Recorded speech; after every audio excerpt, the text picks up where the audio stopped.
Mga kapuso, Iloilo na lakip sa cheapest destination subong nga summer sa Southeast Asia sunod sa isa ka booking platform. Manabing nga pagkaong kag matahom nga tourist attraction kilalang sa ginabalik-balikan sa mga turista sa City of Love. Ini ang gintutukan ni Zen Kilantang Sasa. White sand beaches, churches, kag heritage houses ang pilalang saluyag lagawan sa mga bakasyonista sa Iloilo. Bangod madamo sang budget-friendly nga mahimo makadtuan, nalakip ang Iloilo sa most affordable destination sa bugos nga Southeast Asia nga nagapanglima sa listahan sang isa ka booking platform. Subong nga summer, patok ang Gigantes Island sa Carles, Iloilo nga ginakabig hidden gem bangod sang katahong isang isla. Crystal clear waters ang ma-enjoy sa kadagatan sang Concepcion.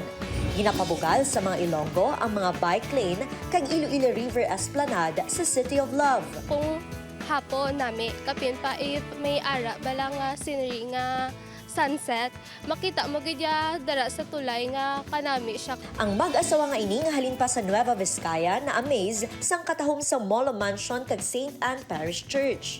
Napakaganda ng Iloilo. Kaya mga turista, halina kayo dito. Dito na kayo mamasyal sa Iloilo kahit first time lang namin. Hindi man dapat madula sa listahan sang foreign tourists ang Museo Iloilo para hibaloon ang manggaranon nga kultura sa Panay. First time I came here, I feel very safety and quiet city in Philippines.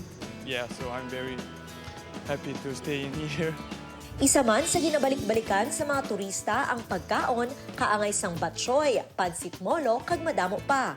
Sikat ang batchoy nga local delicacy sa mga Ilonggo bangod sang mainit nga sabaw kag manamit nga Mickey noodles. Kag sigurado nga mabusog kagid.